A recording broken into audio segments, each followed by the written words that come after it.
So I've been getting deeper into this made in Japan Hondo II, and here you see the back of the electronics there. And it's interesting that these are single coils and they have metal plates on the back, and I assume that's to help with the shielding because the cavity itself is not shielded.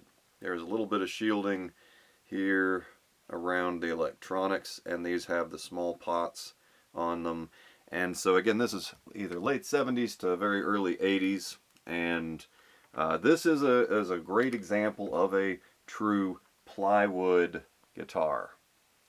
And that is, if you really get in there and look, there are actually many, many plies.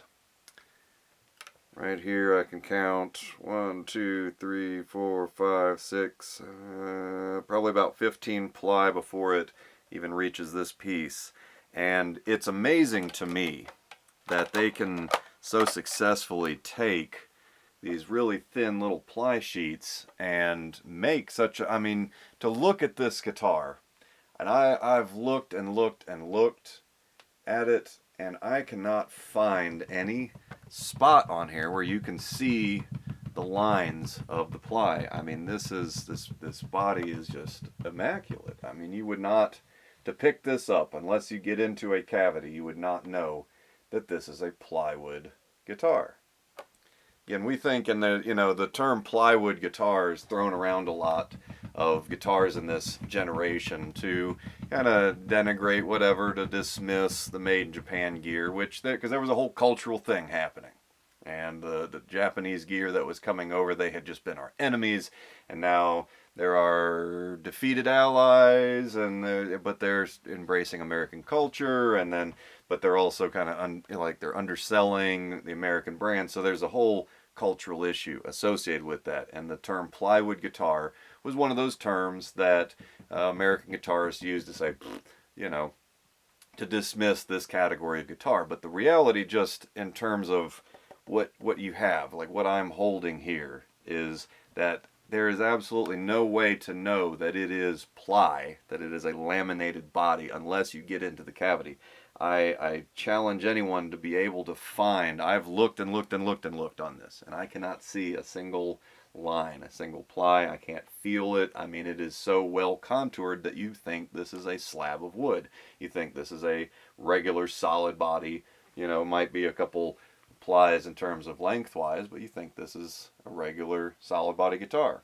And it's not. It's a plywood guitar. And here's another interesting thing that I've discovered, is that if you look here, you see all of this looks like, and my initial thoughts, I thought this was a maple neck with the, I mean, it looks like wood grain and everything.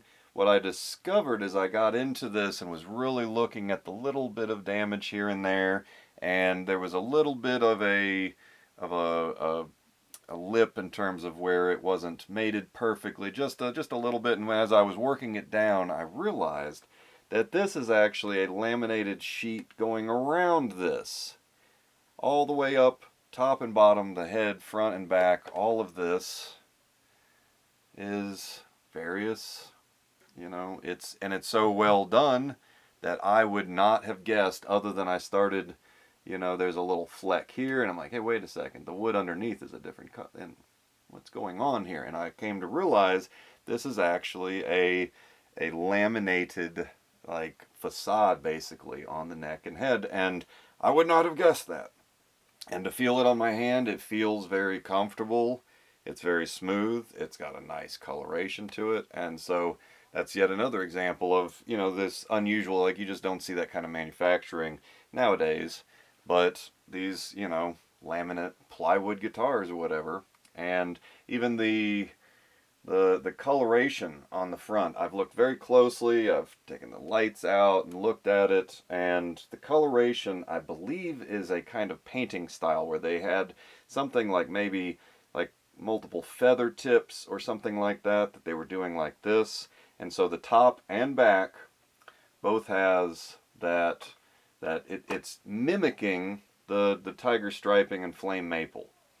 And so at a distance, that's what it seems like, is that it's like a flame maple top. But it's actually, and it's not synthetic in the terms of, it's not like nowadays the laminate tops are usually a printer, like they've printed out and then laminated that onto the top.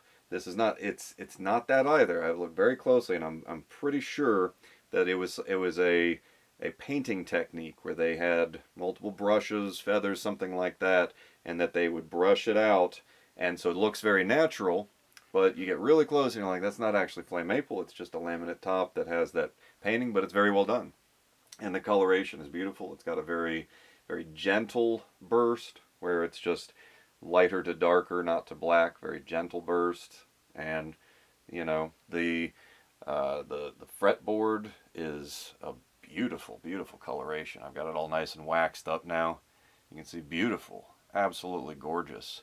And so it's interesting to see the ways that they cut cost on manufacturing this guitar, but I mean, what I'm holding in my hands, what I'm looking at is beautiful. It's comfortable, it's light, but feels very sturdy.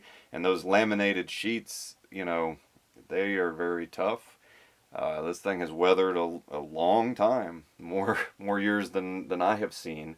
And other than the crack right here, it really has not seen any significant damage. There's some scuffs, and in fact, just like Fran from Japan, there were some scuffs where it probably came into contact with a wall or something, and the wall lost and left some white paint in a couple little places.